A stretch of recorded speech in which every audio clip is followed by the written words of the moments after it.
And once again, I'm very happy that I can welcome all the panelists and attendees for the fourth webinar of the 5 webinar series of the Circular Economy Balkan Beacons, where we will expound and explore a very important topic that is talking about the enabling policies for circular economy in the Balkan region.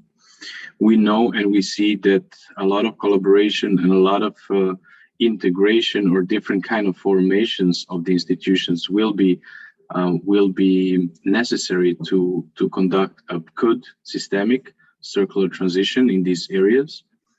And therefore we have 3 very important panelists for this topic to be arised, with a host of experience behind, and a lot of projects, programs, and drafting of policies behind are actually on their plate. First couple of minutes I will dedicate to explaining what circular beacons are about. And my name is Milan Veselinov, and I will be happy to host this event today. So, beacons is a word that actually sheds light around the environment that we realized that lacks knowledge and lacks capacity to withhold and transit to a good systemic circular economy that creates value, not only optimizes resource flows. And that's why we've chosen the name beacons, and circular economy beacons should be places where the knowledge and expertise are shared around, and the first point where you as potential client, collaborator, partner, or at the end only beneficiary could and should point and contact in order to have a complete knowledge about circularity.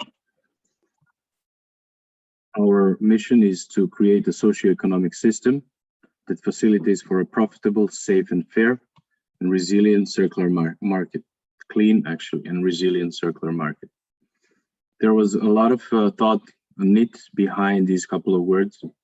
And when you see only the first sentence, or actually first part of the sentence where it says socio-economic system, we're not aiming for only economic system, we're not aiming for only environmental system, but we are aiming for the combination of socio-economic development in the region of the Balkan. There are 4 intrinsic motives that actually motivate us and that we are guided to. What we want to share between circular economy beacons are values and vision. So partners that share these values and visions with us are welcome to join. Information is something that is very important, and we'll tackle this point today. Transparency of information, transparency of flows, and basically combination that can be made with the information open between countries are countless. And that's why information is so important for us to be shared. And that's also why we are conducting a few researches that at the end of the webinar, I will invite you to visit and to see.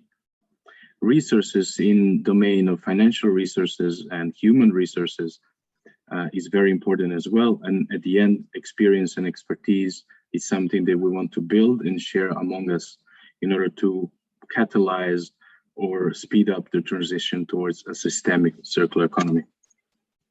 Currently, we are positioned in 5 countries in the region, plus we are always trying to get contacts, but not only contacts, but through partnerships with a little bit more advanced regions in circular economy. So currently we encompass Serbia, Romania, Bulgaria, Greece, and Bosnia and Herzegovina.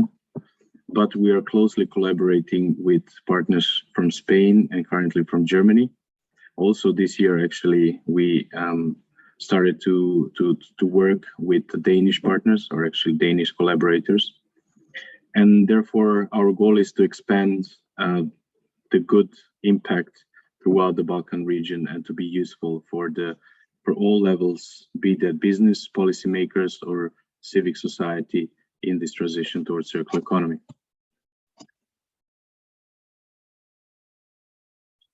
We do that through a Nexus approach. The very important thing for us is that we share a uniform knowledge that is systemic by character and that encompasses all three levels that I've mentioned now.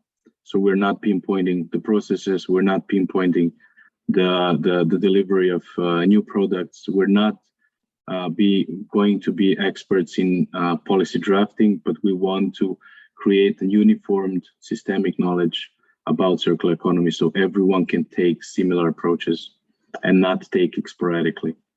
The next thing that is very important is network creation. That's why you as attendees and our partners, collaborators and speakers are very important for us to foster collaboration within this network that we are creating. And right. And the next thing is that we want to see if everything that we do makes sense from the market perspective. So we will be positioning a couple of let's call it services that will be market oriented because at the end of the day, if the market doesn't need it and if the market doesn't accept it, then everything we do will be for no avail. And that's why we need to pinpoint and create some buy-ins from the market and for the market. And when I say the market, primarily we are here to stay in the Balkan region, but not necessarily that we're going to bound our impact on this region. We would like to expand it even further. And at the end of the day, maybe the most important but very complex thing to tackle is innovation and entrepreneurship support, because this is the dimension that we see the value is going to come from. So we're not going to tackle too much of waste and recycling, but we're aiming exactly for this, innovation and entrepreneurship in circular economy. So we want to find systems and mechanisms how to support these two levels of development.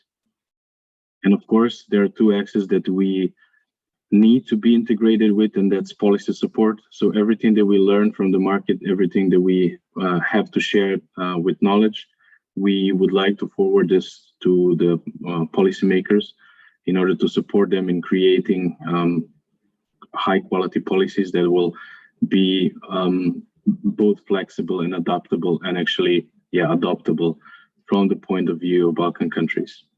As well as we need to figure out how to implement monitoring systems so we can optimize everything that we do, not only for us, but also for the wider system. That means the materials, the effects, the environmental damage or environmental preservation that we're trying to achieve. Everything that we do at the end of the day needs to be measured. So we are on the mission as well to find measurement tools, indicators, and implement them in our and in the work of our partners. Briefly, this is the outline of the plan that we would like to finalize. So in 2020, we started with exploration and we had business focus. 2021, again, it's a different kind of exploration about the societal movements inside the circular economy and also focusing on local municipalities and policymakers.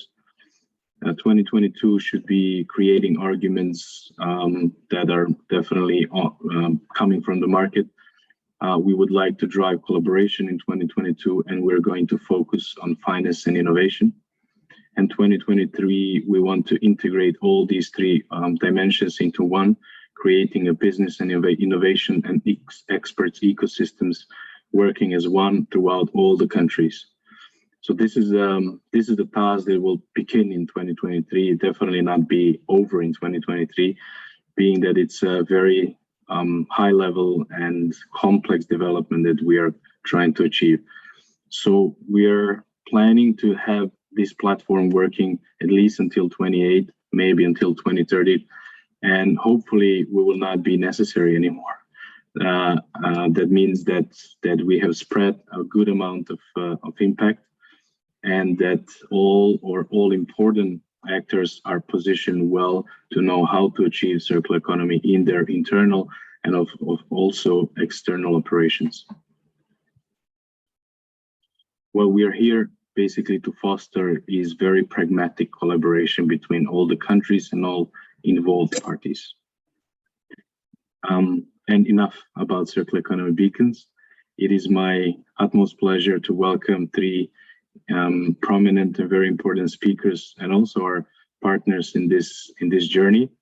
Mariya Kamanova, Executive Director of Cleantech Bulgaria, our dear partner, that will talk about a very important topic of combining smart specialization and circular economy.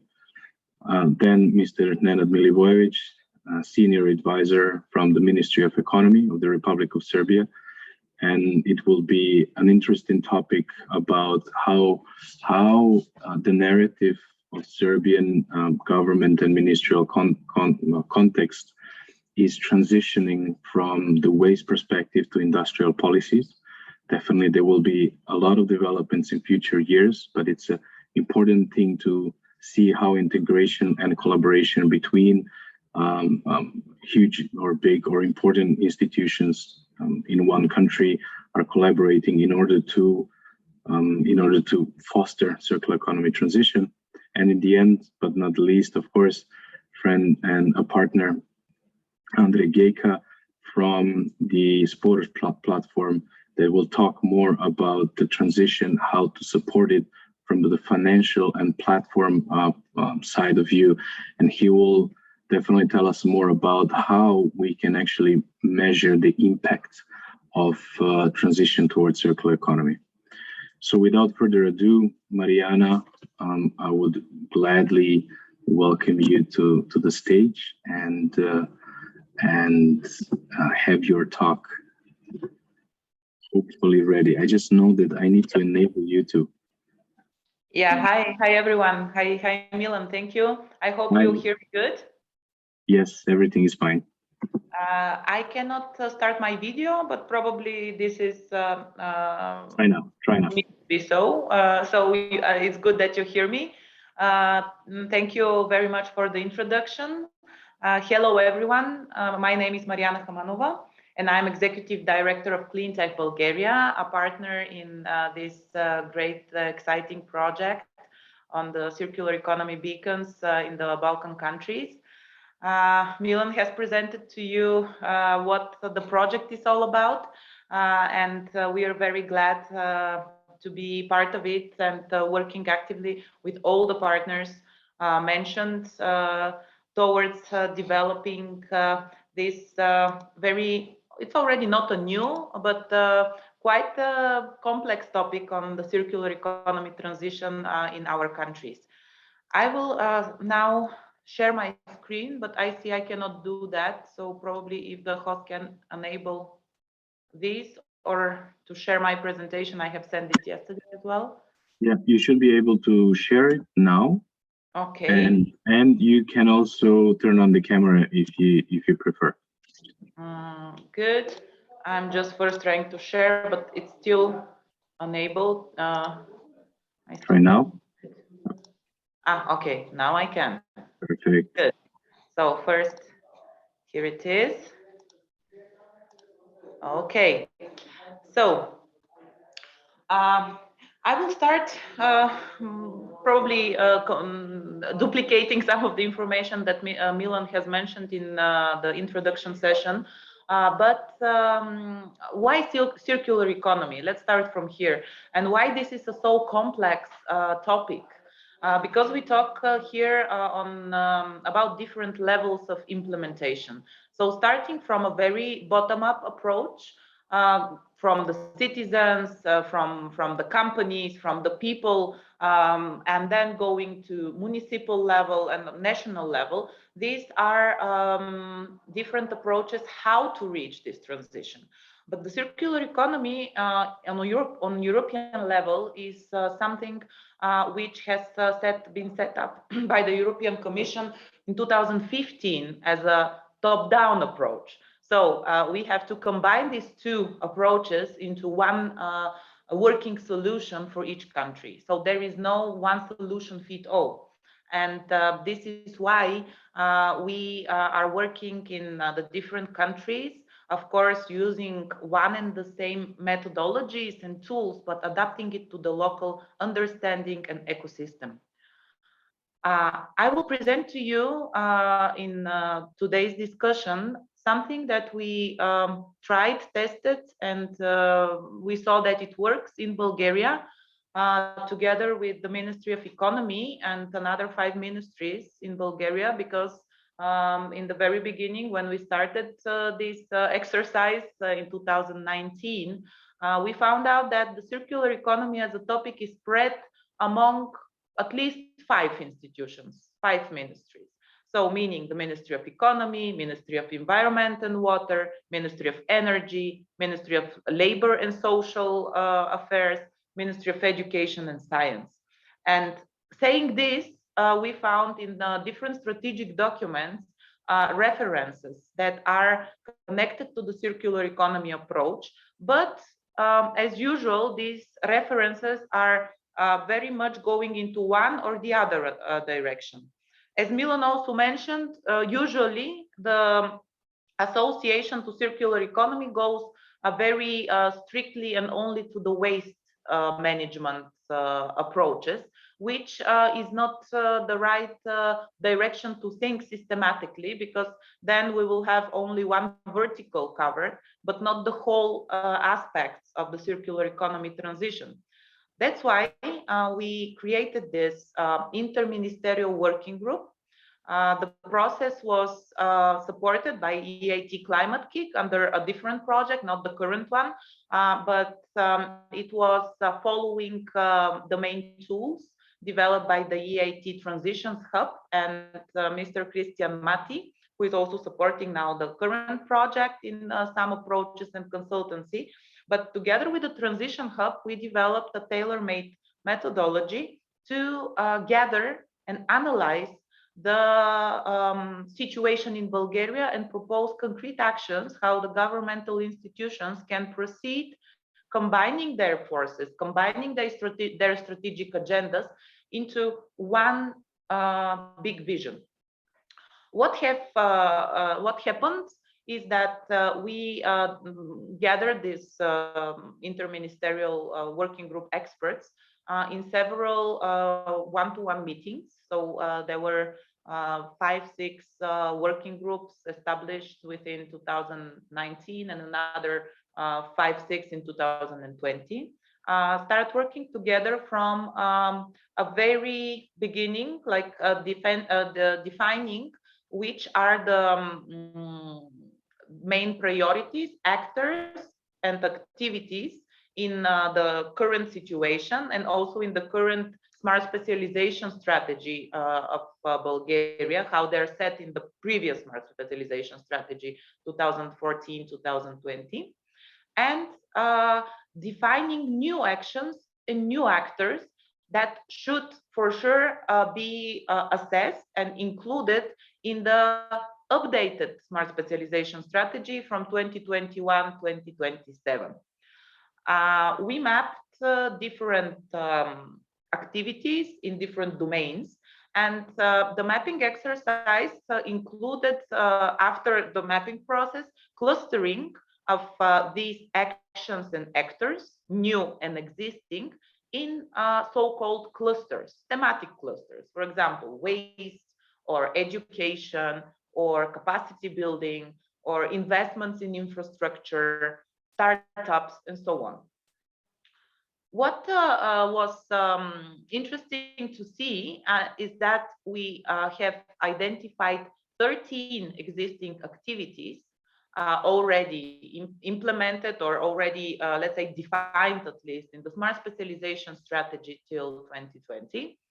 And the experts defined another more than 27 new actions, which should be included then in the new draft of the document. And as you see, they were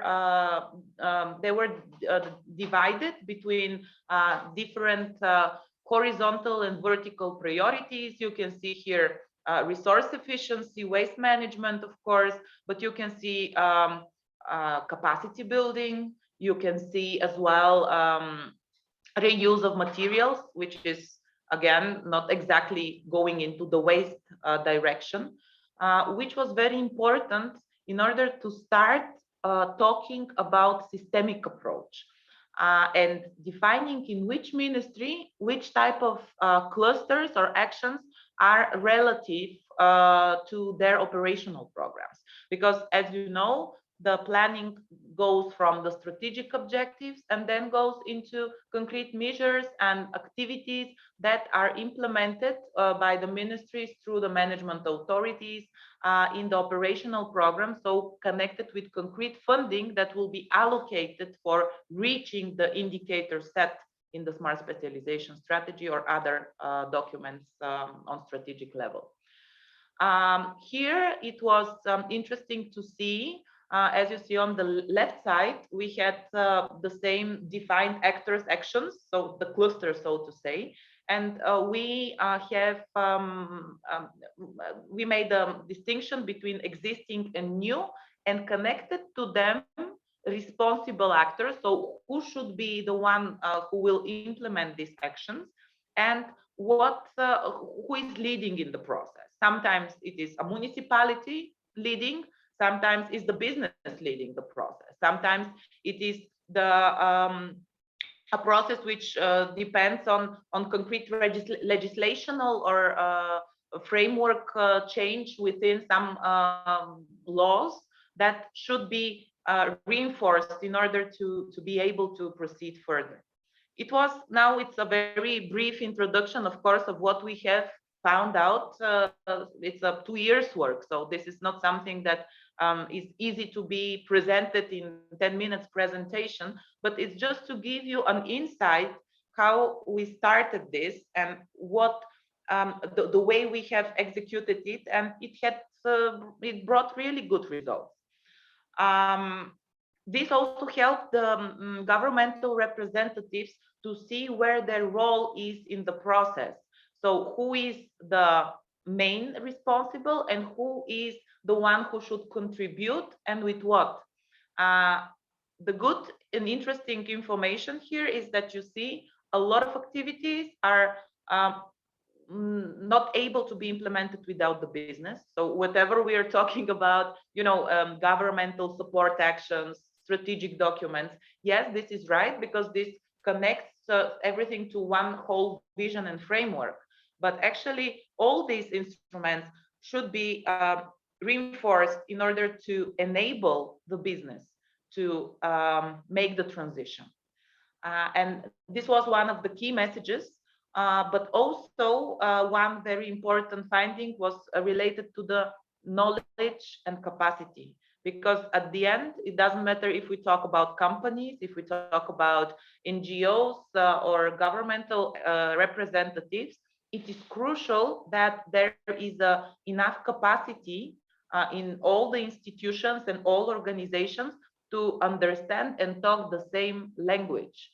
To know what it is there for them, how to implement it, and what should be the final result after these activities that they will do. We created a document with recommendations to the ministries and discussed with them possible inclusion of some, of course, not of all the findings from this activity into concrete national documents. What I can say from now is that the National Strategy for Small and Medium-Sized Enterprises 2021-2027 it is already adopted, and there is one chapter which directly refers to the recommendations of our common work. The second real good result is that the smart specialization strategy, it is still not officially adopted by the Council of Ministers, but in the last draft that we saw a couple of months ago, and we were reading it and taking part in the working group discussing the last draft, there is additional priority in the smart specialization strategy, which is dedicated to circular economy. And circular economy will be included, as it looks like, so let's hope it will be approved in this way. It will be included as a horizontal priority for all NUTS 2 regions, but also NUTS 3 level, meaning municipalities. So this is something very new for the smart specialization strategy, because the last version was going only to NUTS 2. Now we have also NUTS 3, and circular economy is there as a horizontal action. Besides that, on a vertical side, because the horizontal thing is just like a priority, but the vertical priorities are also connected with funding that will be allocated to the different regions or cities. Then the circular economy is obligatory right now for all of them. So meaning that one municipality might choose for its regional strategy or municipal smart specialization strategy between another 4 priorities like digitalization, bioeconomy, creative industries, or other. But about circular economy, there is no option to choose. It is obligatory to be there in your smart regional or local smart specialization plan. And this said, I think the work done so far had brought on this very, of course, high level still, great results in Bulgaria. Because we are now in the beginning of the programming period, we will see now the operational programs are also in progress to be adopted by the European Commission. And then we will see all of these actions defended with some budget. So really budget allocated for these actions that we have defined in the process of work together. And I hope that my next presentation will be with concrete numbers. So I will be able probably in a few months from now to give you an insight to which actions, what amount of money will be dedicated in the next 6 years for funding of these actions. Thank you very much for your attention. I hope my presentation was interesting for you, and I'm here to hear questions, comments, or yeah, I don't know if we will have the discussion now or at the end of the panel, but I'm on disposal for your questions. Thank you. Thank you, Mariana, very much. At this moment, I would like to remind our participants that you can use both chat option. Actually, you can use the questions and answers option currently for asking specific questions to our speakers, and it will be amazing if we have more than 10. But at this moment, also, I would like to thank Mariana, and I will definitely have one question at the end of the panel for you. In a way, I would like also to interact with the audience. So there will be a poll immediately launching right now, and you should be able to see it. We have talked about the synergetic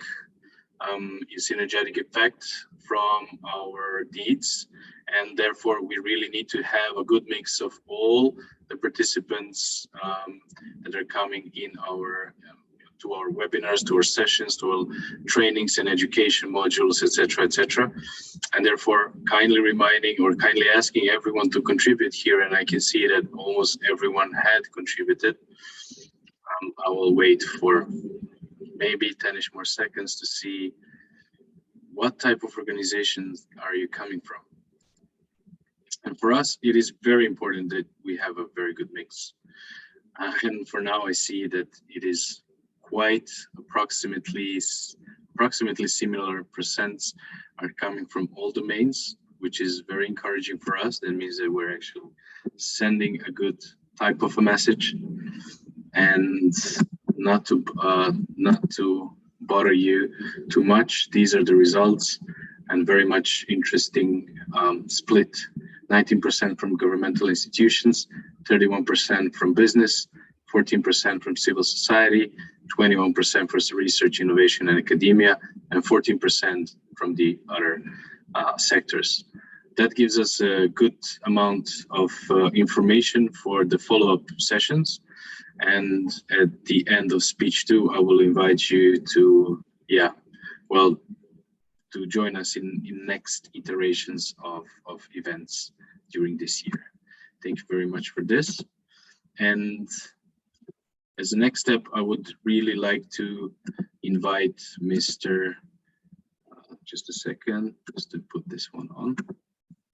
Mr. Nenad Milivojevic from the Serbian Ministry of Economy, and with whom we shared talks about how integration and how the future of development of circular economy from the industrial perspective it looked like. So, Mr. Milivojevic, I'm very happy that I can welcome you on this stage.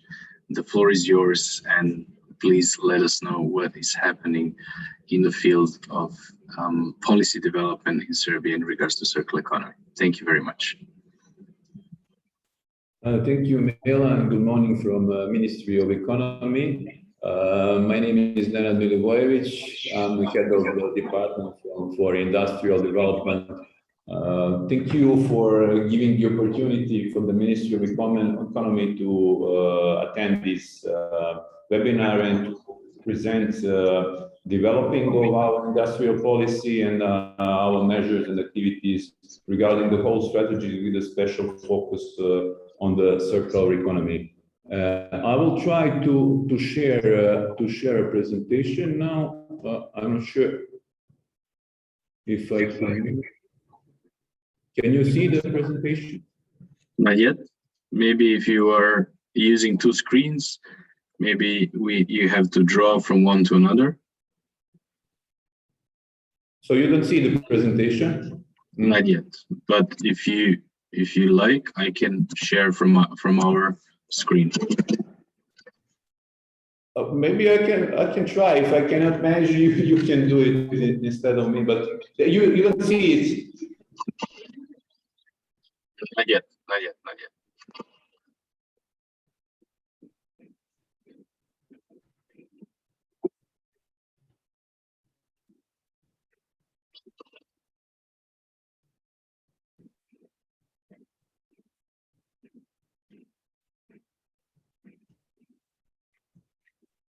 No, not yet. Yeah.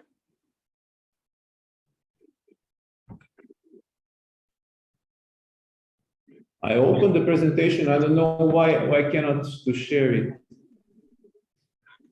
So. No problem. We can do it for you. You can just tell us when to skip the slide and. Okay. Let's see just if you can see the full screen or just do this. Sorry.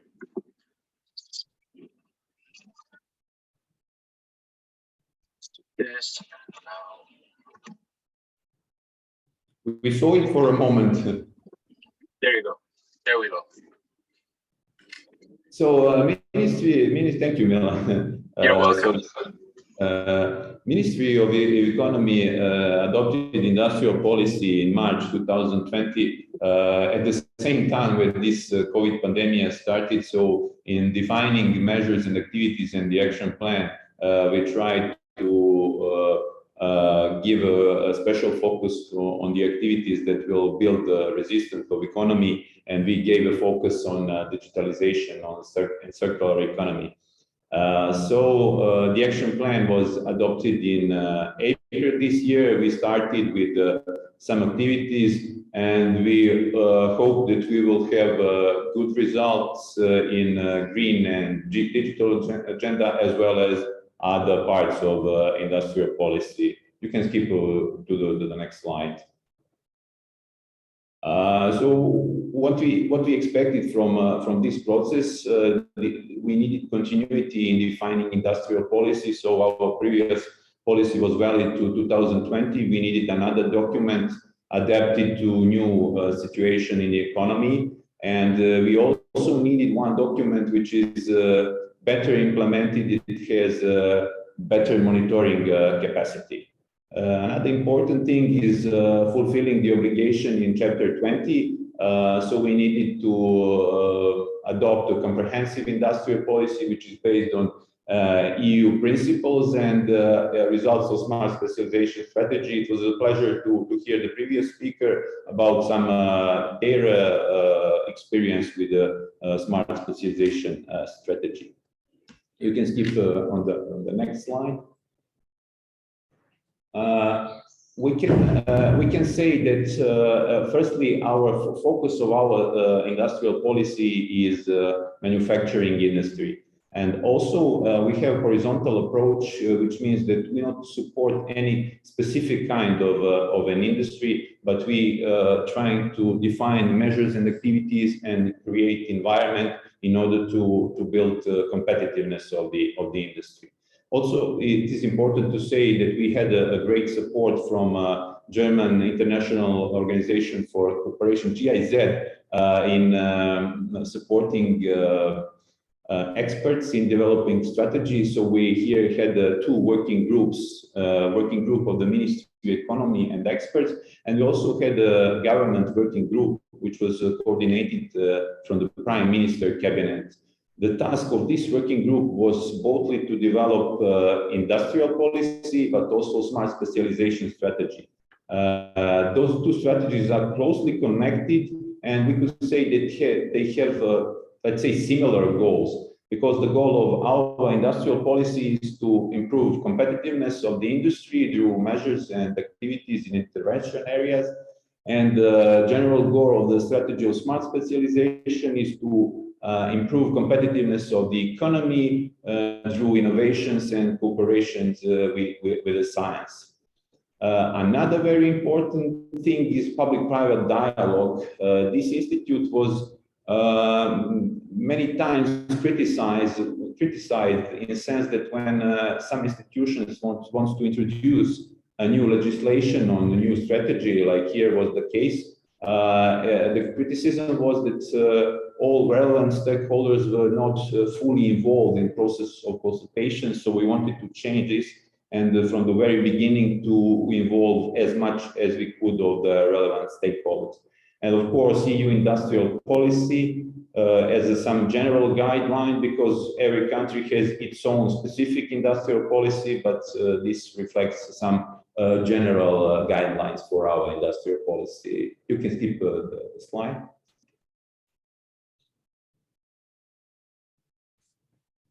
So this public-private dialogue is very important. The institute is, let's say, integral part of the strategy. It means that we introduced it from the very beginning, and it continues through the whole process. So we organized 13 public-private dialogues in 12 biggest industrial cities in Republic of Serbia, and we had a wide range of relevant stakeholders, over 300 companies, association representatives of education, state, and also local representatives. We received by this process important conclusions, which we included both in strategy and also defining measures and activities of the action plan. And what is more, we see this public-private dialogue as continuous activity, which means that after some period of implementation, we also plan to organize another dialogue to see what we achieved, and do we need to make some changes to our action plan or strategy. Next slide. This is the EU communication, and as I mentioned, this was the base for creating our industrial policy in sense of these topics that are the most important for developing for the document. So in 2017, which was our base, there was let's say six important areas which reflect to going digitals, empowering people, innovation, investments, international dimensions, and of course circular economy. So this was the base for our strategy, but as I mentioned, adopted this strategy in March 2020, EU introduced another document of industrial policy, which put focus on two twin, like they call it, twin transition, the digitalization and circular economy, and they try to define activities in action plan related to these two focuses. Of course, we also supported another policies areas of industrial policy. Next slide. So in strategy, we have a vision, We have a general goal. I said that the general goal is increasing of the competitiveness of industrial of Republic of Serbia, and we have 5 specific goals that should contribute to this general goal. I will try to quickly go through all specific goals and to put a focus on circular economy. So you can go to the next slide. It is about our first specific goal about digitalization. So our main partners here in implementation are Chamber of Commerce and its Center for Digital Transformation. So with this measure, we wanted to make some circle and to boost all these activities by creating these measures and activities. So we will continue to promote digitalization and organize workshops for industrial companies. We will work on digital security, also harmonizing digital education with the needs of industry. We will also organize programs for non-formal education for the employees in industrial companies, because it's very important, not just for the companies, the employees. Digitalization is important for every citizens of our country. And the last but not the least, I would say the most important here is the program for digital transformation, which defines the possibility that every company that implements digitalization in its business, it will receive a 50% grant for the cost for the implementation, or up to 6,000 euros. You can skip to the next specific goal. It's about innovations as a very important topic, but the main responsibility here is the Ministry of Science and Education and its smart specialization strategy. But we here didn't want to duplicate things. We wanted to do something different. So as the Ministry of Education and Science has a Science Fund and Innovation Fund and numerous programs that supporting innovation activities of the companies, we wanted here to support innovative solutions for the first institutional infrastructure. It means to empower the businesses of the clusters, business incubators or hubs, but also we wanted to support the innovative activities of their members. Also, we want to work on intellectual property protection, and also in the Ministry of Economy, we have a few programs subsidizing the purchasing of equipment for production. You can skip to the next slide. It's about investments. We had, let's say, in our analysis, good results in investing. But what we need is to change this structure of investments. So we need more investments in medium and higher technologies. So we try to define measures which will contribute to this. So we are working on a new set of criteria to attract investments. We will continue to work on promotion of Republic of Serbia as investment location, and develop infrastructure for industrial zones, and working on balancing of the regional development. You can skip to the next slide. It's about restructuring of expert, which is closely connected with the investments. So we also had good export results, but we need to export more value-added products. So we need to export medium and high technologies. So firstly, we introduced a program for identifying companies in this area in order to help them to have a better export results.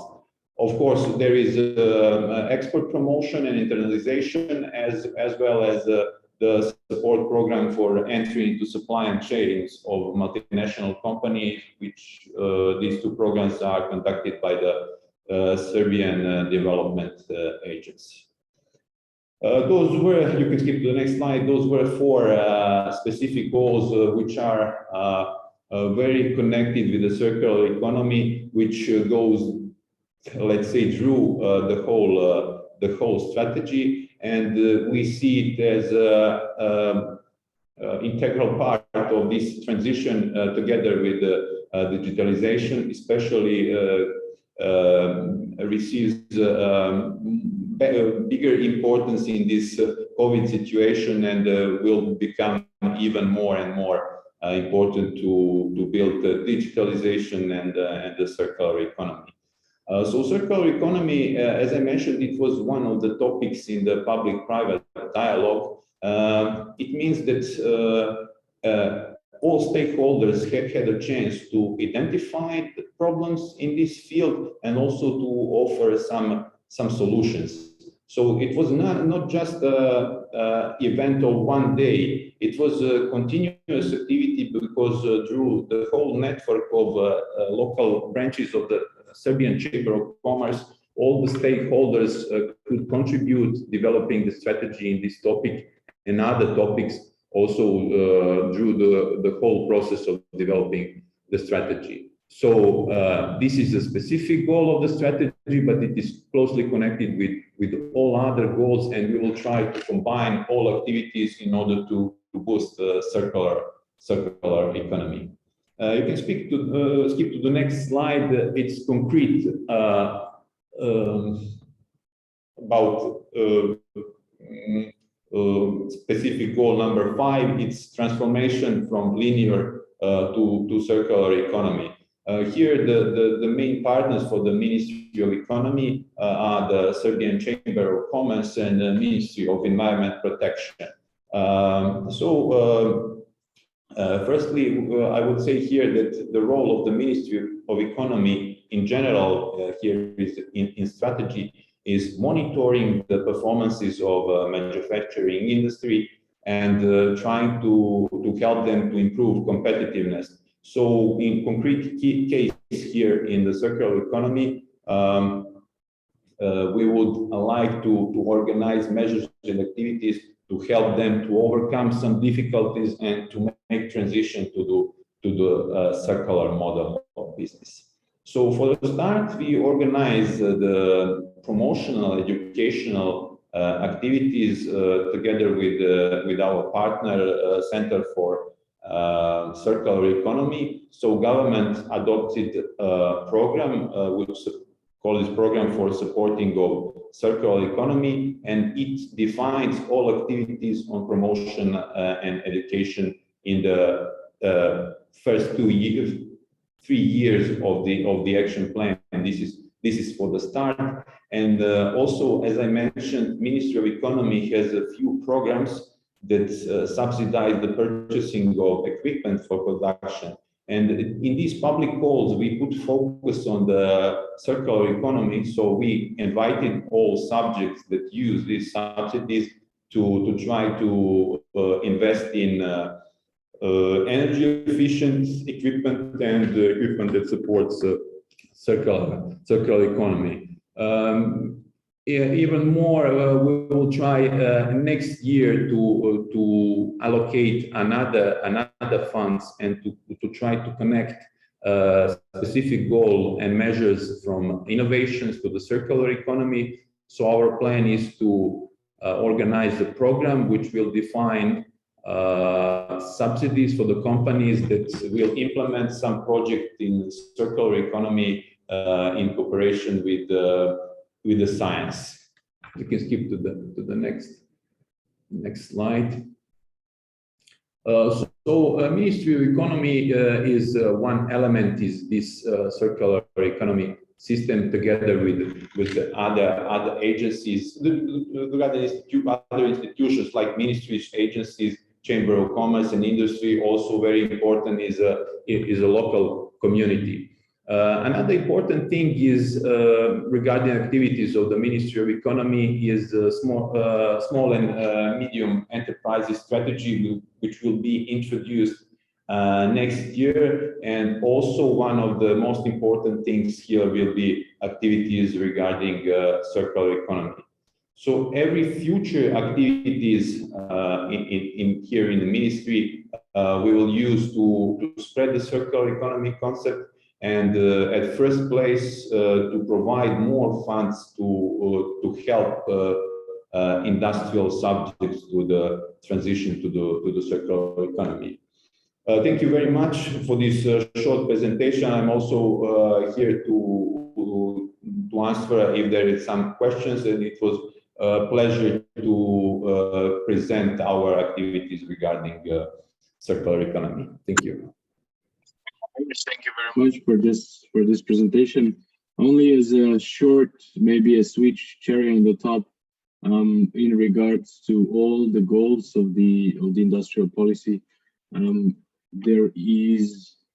There is basically a kind of a knitting through all the goals of circular economy imperative or circular economy, prioritization. And when we talk about the export-driven economy and then value-added economy, we also need to become, and most probably will become through this program, aware of the carbon border adjustment mechanism that will most probably affect us from 2026 and on, and therefore influence the prices of our export products to European market, but also to the changes of the CE marking or CE mark, that is basically eco-design requirements for the European Union.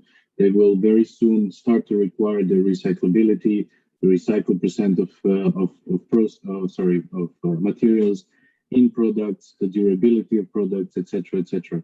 So these are all important factors to knit in the industrial and economic policies that are knitted inside of this setup of new kind of a drive of ministries collaborating with each other. And therefore, one question from my side would be, would you see any change in formation, any change in collaboration or relations between horizontally between the ministries and also vertically between the local municipalities, regional governments, and also the national government and national ministries in regards how to battle this transition towards circular economy? Yeah, thank you very much for the questions and these suggestions. The changes are very visible in the sense that this topic becomes more and more important, and it's very visible. I can say it's a big difference from the past. I can see, or the ministry can see it on many levels. It's on state level, on the level of the institutions. I hope it will be also in the local level. Regarding Ministry of Economy, I mentioned activities of industrial department and small and medium enterprises sector, but also every sector of this ministry tries to give contribution to this field. I can say that sector for investments also there in this moment they're dealing with giving grants for the both domestic and foreign investors, depending on the number of people you employed and the level of investment and the level of development of the region. But we are also planning to put another thing here to try to give an additional subsidy for the companies which will, for a start, use waste as a raw materials, and we hope that we'll make this legislation even further in the future. We also have here in the ministry one sector dealing with the safety of the products, dealing with the standards.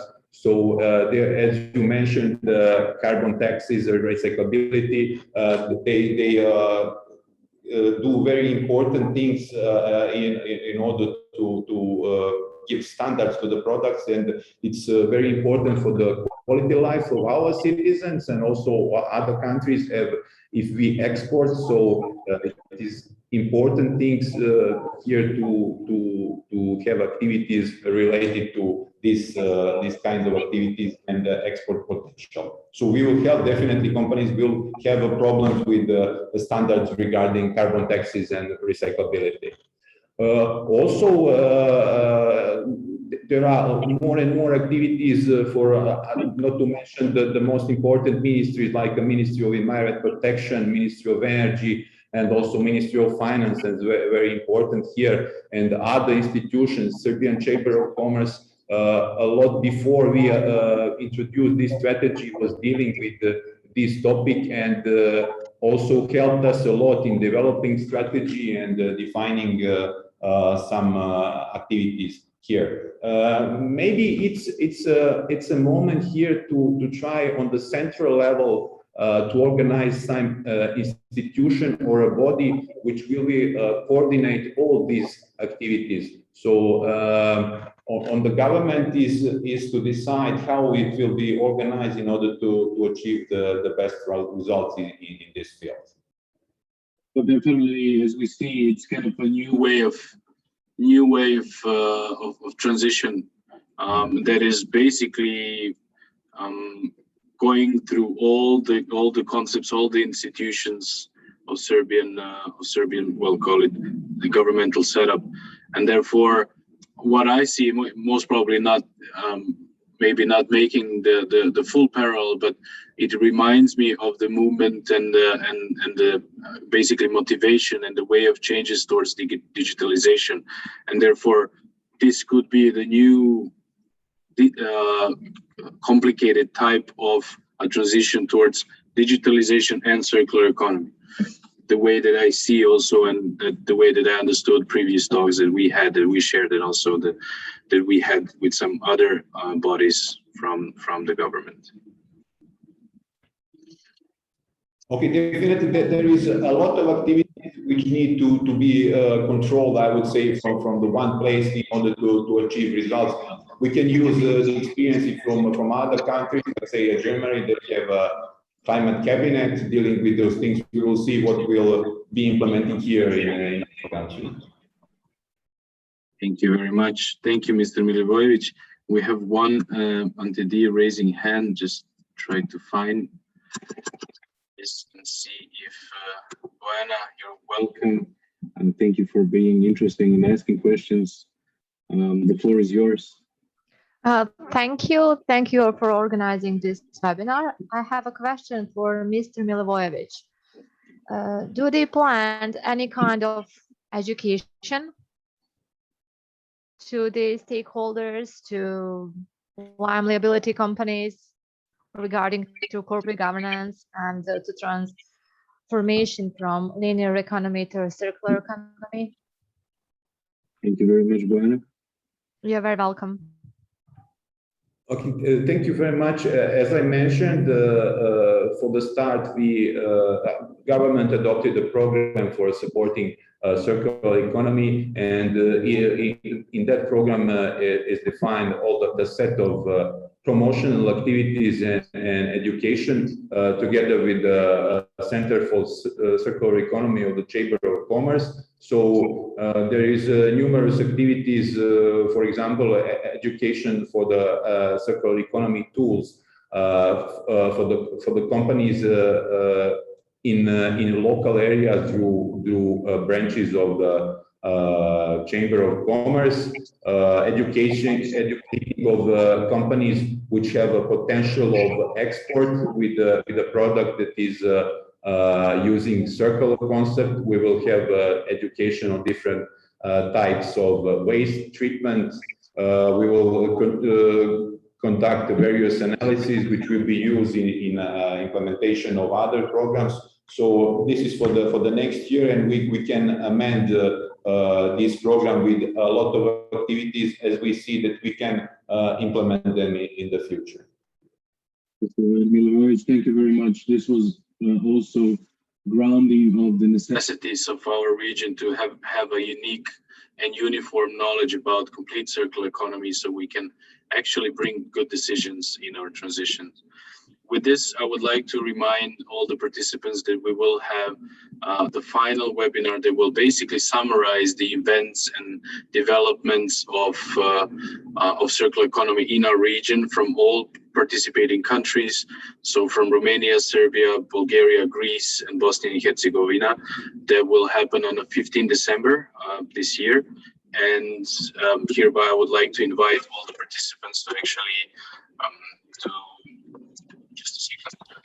visit and to follow our Facebook and or LinkedIn pages, because we will disseminate information through these channels. And I think that it will be very interesting because we will gather more panelists, and we will have multiple perspective kind of a dimension from the topics that were developed in this year in regards to circular economy on the Balkan region. Without further ado, once again, Mr. Milivojevic, thank you very much for dedicating time for this presentation and sharing a couple of insights outside of presentation, which is always very, very appreciated. And the next speaker I would like to invite is Andrej Gejka from our partner platform Sporos, that will talk about how Greek approach is towards building. Actually, now it's building the system for circular economy support. Andrej, thank you very much, and the floor is yours. Hello and good morning to everyone. Thank you for the invitation.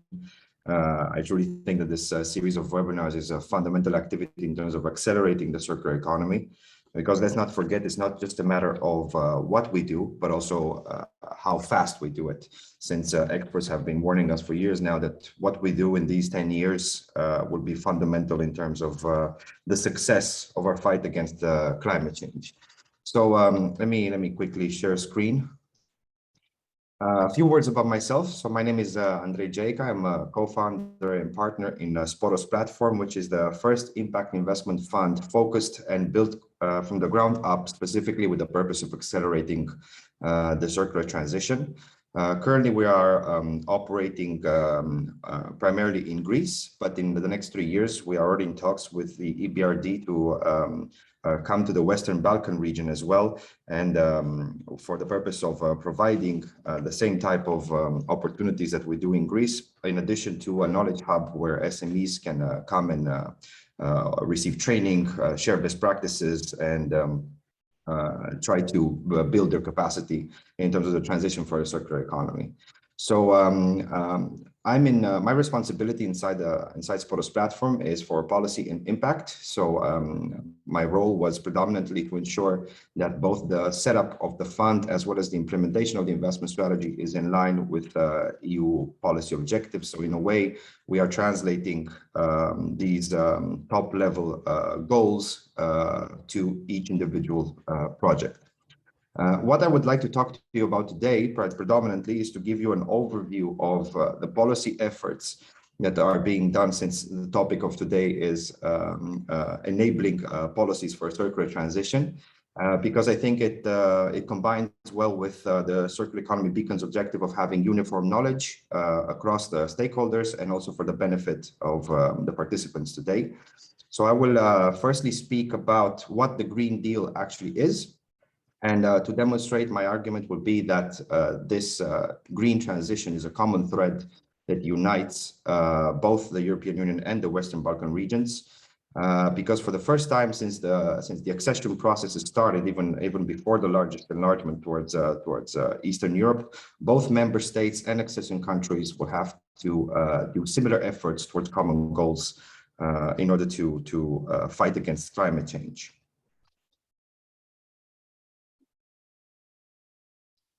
So what is the Green Deal? The European Green Deal is about making Europe climate neutral by 2050. It is a monumental policy that will have far-reaching implications for years and even decades to come.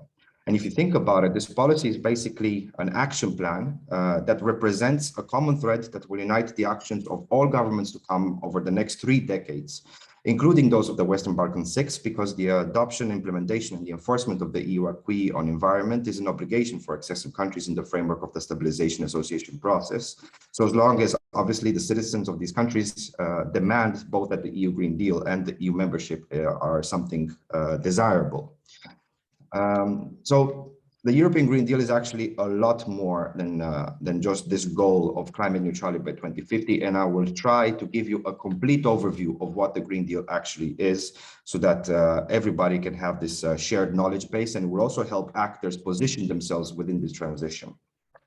So the first thing that the European Green Deal is the new European climate law that was adopted on 9th of July this year, which basically writes into law the Green Deal goal of making Europe climate neutral by 2050. It also sets intermediate emission reduction targets and also ensures that every step taken in this transition is irreversible. The Circular Economy Action Plan presents new initiatives along the entire life cycle of products, and this combines well with what Milan started to say previously. So this includes requirements for products to last longer, to be easier to be repaired, upgraded, recycled, and reused, more incentives for products as a service, the expansion of the products to which eco-design requirements will apply, the phasing out of single-use products, the increase of capture of microplastics, new measures for waste prevention and reduction, for increasing recycled content to minimize exports of waste outside the EU, and a single EU model for separate collection and the labeling of products. The European Year of Rail is designed to promote and increase investments in the rail sector, as it emits far less CO2 than equivalent travel by road and air, and this provided a further boost in the creation of the so-called single European railway area for seamless connection between national rail networks, with the fourth railway package in that direction coming into force this year.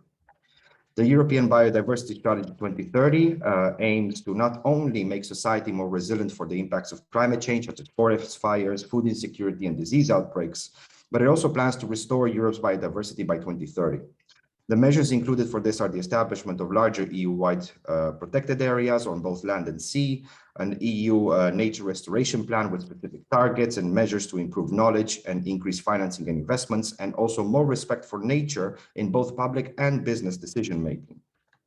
The Farm to Fork strategy proposes a complete redesign of the food system, starting from a review of animal welfare legislation, further measures for better implementation of sustainable use of pesticides directive, a refit evaluation of all pesticide legislation, changes to product nutrition labeling through a review of the nutrition and health claims regulation, and more alignment between the reform of the Common Agricultural Policy and the Green Deal, such as ensuring that by 2030, 25% of all arable land in the EU will be dedicated to organic farming and payments to farmers for carbon sequestration.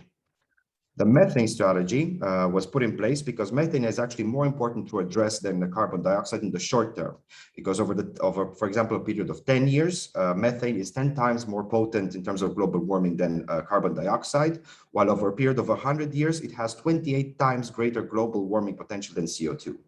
It's also an economic opportunity because the International Energy Agency estimates that 45% of methane emissions can be mitigated at net zero cost because it can be sold in the form of natural gas. So the strategy foresees a legislative proposal to prevent methane leaks from the energy sector and measures to further reduce methane from agriculture and waste. And in this way, these three streams basically represent the totality of human-made methane.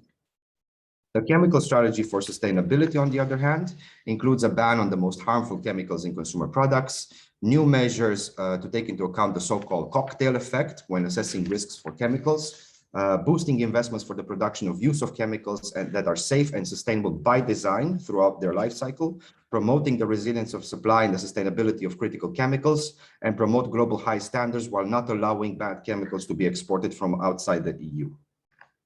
The Green Deal also encompasses a review of the energy efficiency of the Renewable Energy Directive, because 75% of all EU emissions come from energy production. So the proposed revision of the directive foresees the production of 40% of all energy from renewable sources by 2030, with specific targets for renewable energy for specific sectors like transport, heating and cooling, buildings, industry, etc. Then there is a review, there's a review of the Energy Efficiency Directive that for some reason doesn't want to appear on the screen, which sets more ambitious binding annual targets for the reduction of energy use at EU level. The review of Energy Taxation Directive that proposes an alignment of the taxation of energy products with EU energy and climate policies, removing exceptions, promoting clean technologies, and reducing energy tax competition so that states can secure revenues from green taxes. The EU strategy on offshore renewable energy includes wind, wave, and tidal, dealing with issues such as access to sea space, industrial and employment dimensions, regional and international cooperation, and technology transfer from laboratory to practice. The so-called EU renovation wave 75% of all EU buildings are not energy efficient, but up to 95% of these current buildings will still be in use in 2050. So for this, renovating both public and private buildings becomes essential. And given that this would be very labor intensive, it is also used as a crucial tool for the economic recovery after the COVID-19 pandemic. The public sector will also have a crucial role to play, and it will have to renovate 3% of its building stock every year in order to drive this renovation wave, create jobs, and also bring down the cost for the taxpayers. And then we have the famous Fit for 55 package that was recently introduced, and it contains a swath of other measures, the first of which is the revision of the EU emission trading system. So the EU emission trading system is basically a system that puts a price on carbon and lowers the cap on emissions from certain economic sectors every year. And it's extremely useful instrument as it managed to reduce emissions by almost 43% from power generation and from energy intensive industries of the past 16 years. With the Green Deal, the overall emission cap will be lowered further, and the rate of reduction each year will be increased. Free emission allowances for aviation will also be eliminated, and the shipping sector will be included for the first time. Furthermore, the Green Deal envisions a parallel ETS system also for fuel distribution, road transport, and buildings, and also to increase the size of the innovation and modernization funds, where the money from the ETS system end up and is spent in the least advantaged member states and only on climate and energy related projects. Then there is the effort sharing regulation, and basically these are new emission reduction targets that complements the ETS system because it addresses a whole range of other sectors from domestic maritime transport and agriculture to waste and small industries. The carbon border adjustment mechanism, which was already brought up in the conversation so far, it is essentially a carbon price on imports for a selection of products to avoid the so-called carbon leakage issue, and thus encourages global emissions decline instead of allowing polluting industries to simply move outside of EU territory. The regulation on land use, forestry, and agriculture sets basically an overall target for carbon removal by natural sinks. The EU forest strategy, which is closely related, foresees the improvement of the quality, quantity, and the resilience of EU forests, which includes supports for forest-based bioeconomy and the use of forest biomass, as well as a plan to plant 3 billion trees across Europe by 2030. When it comes to electric cars, CO2 emission standards for cars and vans in the alternative fuel regulation revision, what this basically is that this requires for the average emissions for new cars to come down by 55% by 2030 and 100% from 2035. And this basically is a ban on internal combustion engines for new cars and vans starting from 2035. While for the fuel infrastructure regulation, which is connected to this, requires that member states expand charging capacity in line with zero emission car sales and install charging and fueling stations at regular intervals. For example, charging points every 60 kilometers on major highways for electric charging and refueling points every 150 kilometers on major highways for hydrogen. Together with this, you also have the Refuel EU Aviation Initiative, which obliges fuel suppliers to blend increasing levels of sustainable aviation fuels in your airports, including synthetic low carbon fuels known as e-fuels, and the Fuel EU Maritime Initiative that similarly sets a limit on a GHG, the greenhouse gas emission content of energy used by ships entering European ports. Finally, we have the European Climate Pact in order to also discuss the societal part of this transition. So the European Climate Pact is basically a community-led initiative to debate and inform what citizens and stakeholders on the ground see as important for this transition to climate neutrality, and can be organized by anyone and anywhere. Then you have the new European Bauhaus, the so-called new European Bauhaus, which is a cultural initiative aimed at establishing an interdisciplinary space to design the future way of living and involving art, culture, social inclusion, science, and technology. And in terms of funding, then you have the European Green Deal Investment Plan, or the Sustainable Europe Investment Plan, as is also known. It is basically the financing of over 1 trillion euros over the next 10 years to implement the Green Deal. and it ensures that climate neutrality and circular economy are at the heart of investment decisions across all sectors from the EU.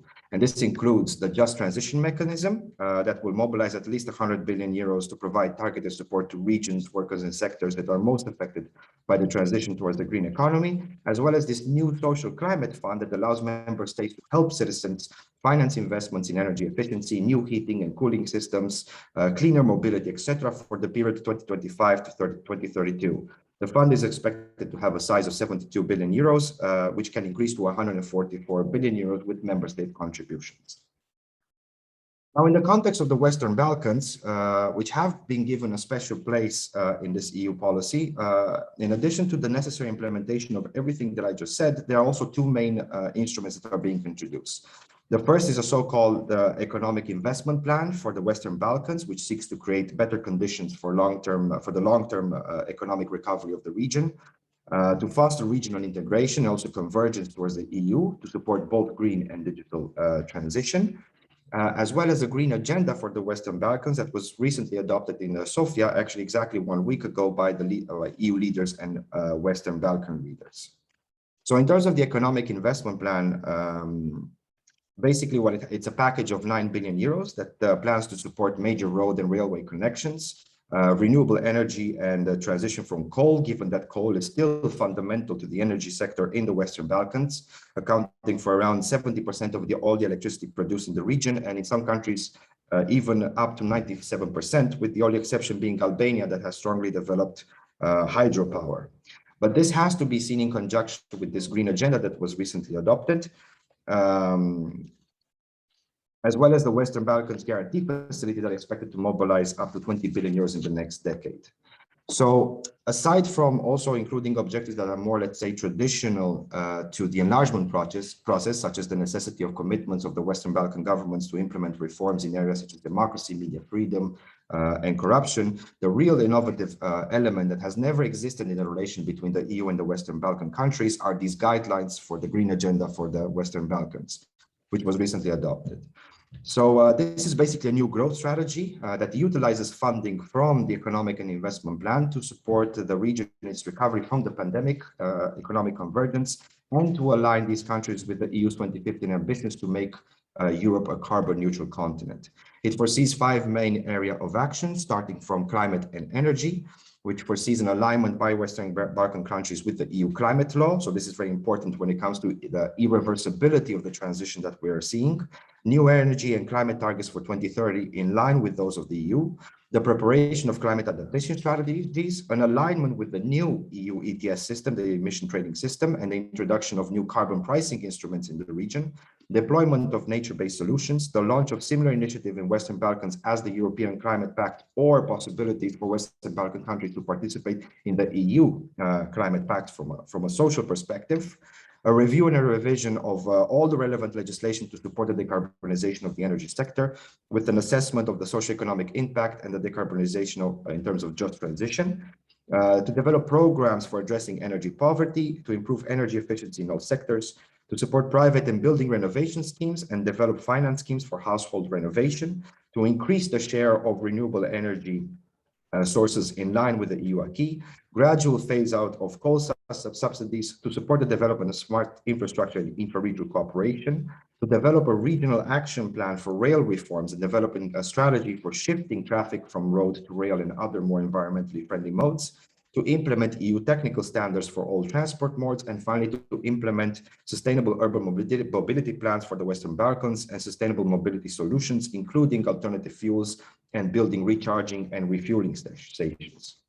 In terms of circular economy, the Western Balkans leaders committed to the process of transitioning from linear to circular, which includes a better integration of the Western Balkans in the EU industrial supply chain to improve the sustainability of primary production of raw materials and to apply an industrial ecosystem approach for a balanced recovery across the region, to develop circular economy strategies looking at the entire life cycle of products, so not just to waste, which includes obviously also waste prevention and modern waste management, but also reuse, repair, and remanufacturing.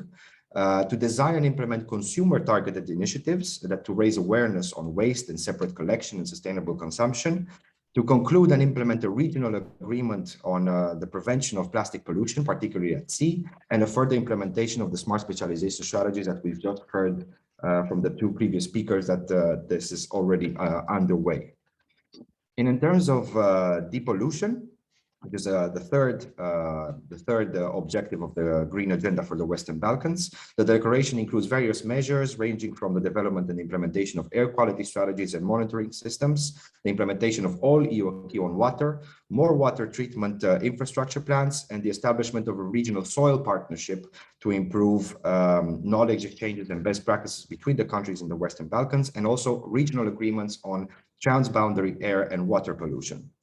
And finally, in terms of biodiversity, the declaration foresees the development of the Western Balkans 2030 biodiversity strategic plans, a Western Balkan forest landscape restoration plan, preparation of nature protection and restoration plans, and strengthening regional cooperation and strategic planning and improving knowledge exchanges. So as you can see, there is almost a perfect alignment between the European Green Deal and the Green Agenda for the Western Balkans, showcasing this common journey that we're about to embark on, or we have already started to embark on. Now, all this sounds great, especially on paper, but in terms of what you can do, because there are always national interpretational issues, legal challenges, poor implementation methodologies, gold plating, and a host of other issues that will never make it possible for all this to be achieved only in a top-down manner. What is necessary is an equally strong bottom-up response from the stakeholders on the ground so that policy aspirations can adequately satisfy the reality of the ground. So the third thing that we need to do on the ground is to hold our politicians accountable. And these are very serious pledges with very serious consequences that are very difficult to implement. So our attention as civil society and the business stakeholders must be extra heightened and our patience extra thin because timing is of the essence. Secondly, it's important for everyone to follow these policy developments, both in the EU and the Western Balkans, because by doing so, not only are you better informed and thus in a better position, better decision-making position with respect to the future environment you will operate in, but understanding these changes and implementing them at organizational level will also increase your chances of obtaining funding, given how sustainability is now a major factor for all European investment decisions. Thirdly, you can actively participate in policymaking through public consultations, through letters, or even active lobbying to ministers and key government and political decision makers to ensure that the implementation of all these measures is done correctly from the very beginning. And lastly, and most importantly, it's important that every single one of us reach out and collaborate, because this is a vast transition that has an enormous horizontal and vertical effects. And the only way to fully benefit from this transition is to ensure that it happens fast enough to avert the worst effects of climate change. And for that reason, we need to combine forces, combine knowledge, combine resources, and collaborate for this common goal. Now, to conclude my intervention with a full circle, I'm going to refer again to Sporos platform, because we are a living example that this approach works. Our entire fund and investment strategy design was based on monitoring policy developments, such as all the circular economy action plans and the EU taxonomy, and we integrated that with within our own structure. We also conducted outreach and awareness raising events like 2 editions of the Athens Circular Forum, and we have been forming key decision makers in the Greek market on the concept of circular economy and what Sporos platform can do in this transition through numerous roundtables, such as roundtable on financing the circular economy. And finally, we conducted also an extensive stakeholder mapping to identify the most active players in Greece and in the green transition. And we created a web of 18 memorandums of understanding with all these institutions with the common goal of accelerating the transition to circular economy, which was probably the best decision we ever took, because for us, the key to the success that we've had so far has always been following policy developments and cross-sectorial collaboration. And this can be the key to your success as well, starting from events such as these. Obviously, I'm more than willing to go into greater detail about how we implement all this at a more practical level, let's say, by the fund. And I welcome any questions that you might have in my direction, and I hope you found this information useful and interesting. Thank you. Thank you very much, Andy. As a concluding question, maybe, and then from my side, and then we have 2 questions from the audience, one naturally falling into the field of Andre, and the other one falling directly, I think, to Mariana. From my side, how do you put the financial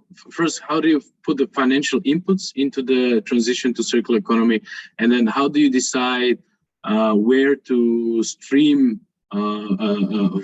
funds, financials, investments, etc.? What are the indicators that show you what is the good area to forward investments on, or funds? So if you could elaborate a bit on this, that would be amazing. Thank you. Of course. Thank you for that question. So we, in our investment strategy, we applied a horizontal and systemic approach, in the sense that we firstly conducted a market study nationwide. It was a survey at top management level for around 201 companies in order to ascertain what the current state of play and the readiness level of companies in Greece is for the transition towards a circular economy. So from this, for example, we identified that a great majority, around 76% of companies, do consider in Greece the climate change as important for their medium and long-term strategies.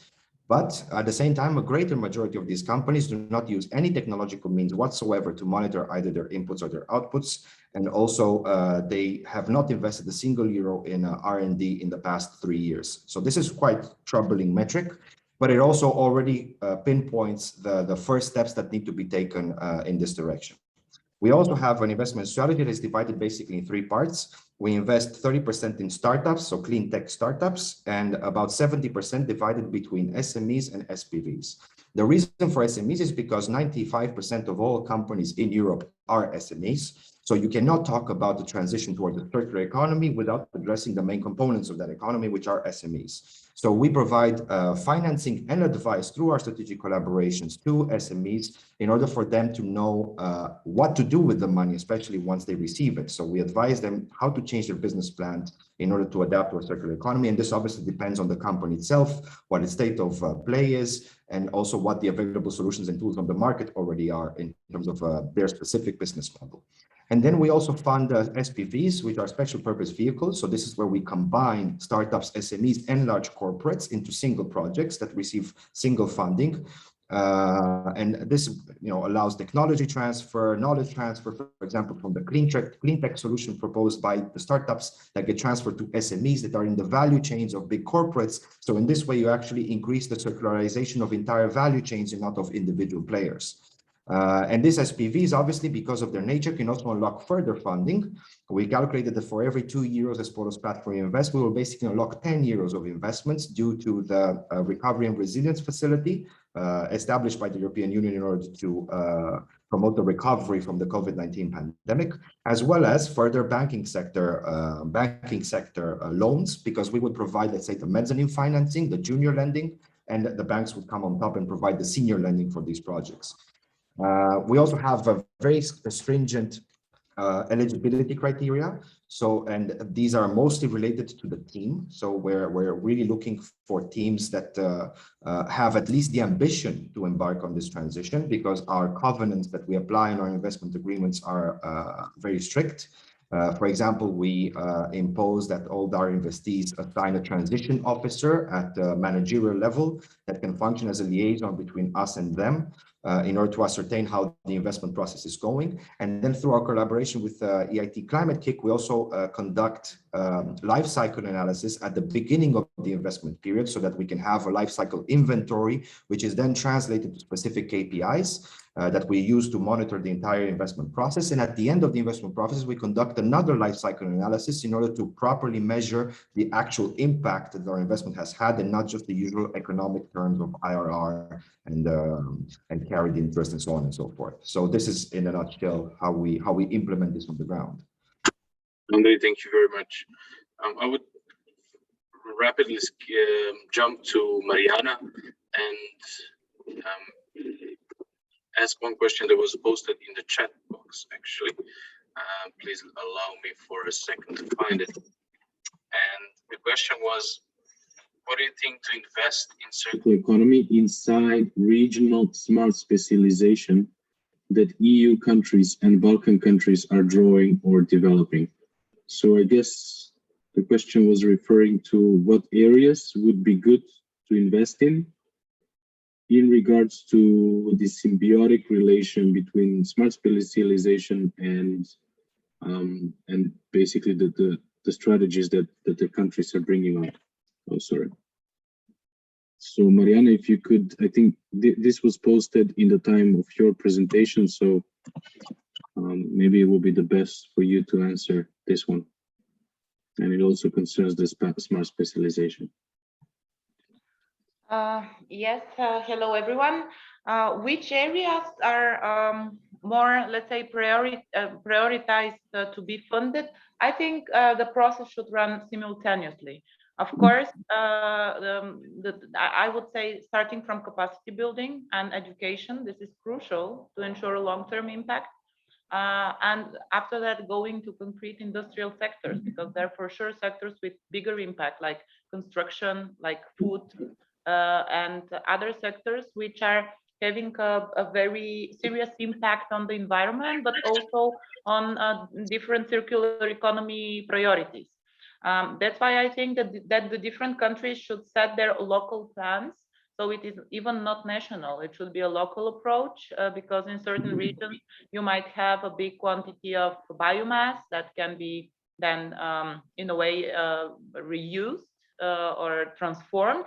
In other regions, you might have a heavy industry where you might need a different approach, like industrial symbiosis or other circular economy methods and tools in order to enable this process and the transition. That's why it's very hard to say which sectors, but definitely we should start from the big ones, the impactful ones, and then they will, in a way, contribute to the change also for the whole value chain of this sector. So the SMEs and startups will follow the big ones. That's why I think that we should go towards this type of regional or local approach and step by step plan contribute to the whole vision of national level. So I should say this is the way, and this is how in the other countries which are more advanced in this process, it has started with industrial symbiosis, with targeted actions to concrete country-specific sectors. And I would say again, the construction, because construction is actually producing huge impact, and it's something that is all around us. We live in cities, we need roads, and all of these, in order to allow us to live how we live, should be taken into consideration and managed differently. Thank you, Mariana. So what I hear, and also maybe I can complement on this from some recent discussions that we had in policy drafting, is that we need to have a unique knowledge about what all is circular economy, and not just what this might be from a certain point of view. In order, so we need a complete knowledge about it in order to bring good decisions, and then we cannot just prioritize generally what are the areas that are synergetic or not with specialization strategies. We cannot just decide what these areas and especially industrial sectors could and should be. There needs to be a decent analysis about the potential value creation or a new value that will drive circular economy on its backs.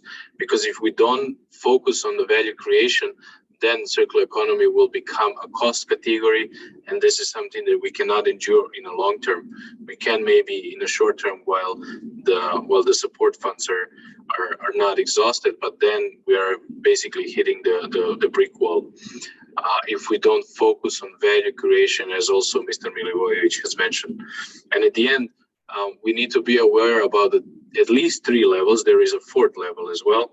At least 3 levels that we should address circular economy. And currently, there are still talks, but I'm very happy that we're transitioning from this perspective. Currently, we're still talking about the material level level of materials, how to circulate materials.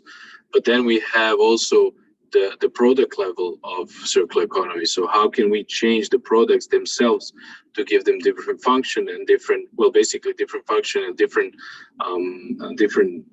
offer on the market on the product level? How can we circularize, use them more, etc.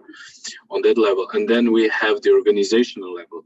how the organization is sourcing and deploying everything that they do. Not only company, but also the organizations, how the civil society, how the government is relying or relating to material and other flows. And at the fourth level, there is also society. And there's an important piece of a puzzle that we still kind of put aside, and that's how we consume and what is for us important to have and what is for us important to use.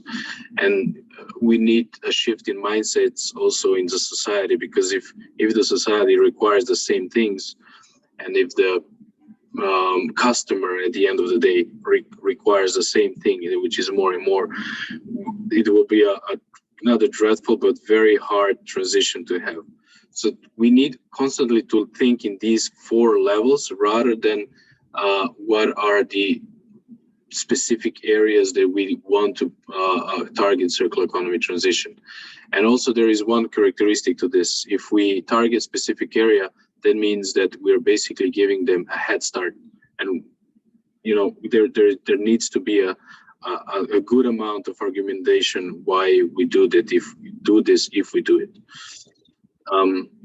Sorry, I actually thought that this would be a rather shorter answer, but Mariana, thank you very much. If you have anything to complement, please feel free. If not, then I'll just jump to the last question of today, I think, which is, I believe, addressed to Andrei again, and it says macro-regional strategies could represent frameworks in which Western Balkans could develop their circular economy strategies. I think that this question was referring mostly to EU Green Deal and Western Balkans Green Agenda. Yes, thank you very much for that question. I think a little bit was also answered by the previous speakers, in the sense that the smart specialization is indeed an optimum policy tool in order to properly target the competitive advantages of each local reality. And in fact, also Spoil's platform, within its investment strategy, we also implement the smart specialization strategy of Greece. And for example, in our project pipeline, we have companies that are relevant to what is happening in each region of Greece. For example, in Northern Europe, we focus a lot on decarbonization, because it's you have South Macedonia, in the southern Macedonia region, you have it's a lignite region, so it has the full application of the just transition mechanism. So in that case, for example, we are working with a project that uses lignite in order to improve the quality of the soils for agriculture, because there's also a lot of agriculture in that region. Or in central Greece, you have a lot of metallurgical industry. And there we have, for example, a project that has a specific type of filter that manages to clean, to process, basically chemically process waste from the metallurgical industry and transform it into a secondary raw material that goes back to the same industries that sold the waste in the first place. So currently this company is operating at full capacity of about 2,000 tons a year, and it requires investment in order to expand its facilities. And in this way, all of the system benefits from a win-win scenario, because the metallurgical industry, before, they had to pay premium prices in order to dispose of this special type of waste, while now it is actually selling it to it is paying less to this company to process its raw material, and then it obtains very cheap secondary raw materials. And this company in the middle, basically it has two revenue streams that without a circular economy approach, they will not even exist. In Western Greece, we collaborate a lot with agriculture companies. For example, there's this one company that uses the plant waste from its product in order to sell it to a company in Germany that produces cement from plant waste, because they found a methodology that uses the cellulose of this plant in order to make the cement more flexible and less prone to cracks. And at the same time, they use 20% of this waste material on an on-site small biorefinery to produce a big fraction of their energy requirements. So smart specialization is a good strategy, both for local authorities, but also for the business and the stakeholders that operate in those regions. Thank you very much, Andrei. The last question for today, I think, will be live. Buena has raised the hand. Buena, the only kind inquiry is just to be succinct and short because we slowly have to bring this webinar to an end. Thank you very much. Thank you, Milan. Hi everybody. This is Bojana Bogovic speaking from Belgrade Ministry of European Integrations. Actually, I have two questions.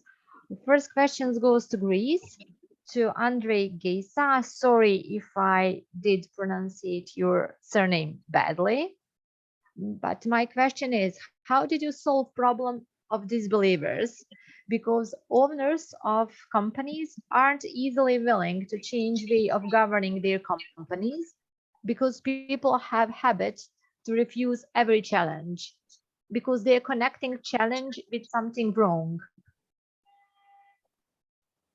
Okay. And the second, let's put a poll of two questions. Okay, second goes to Mariana. Mariana says that biomass is good actually, but we all know that biomass isn't always green.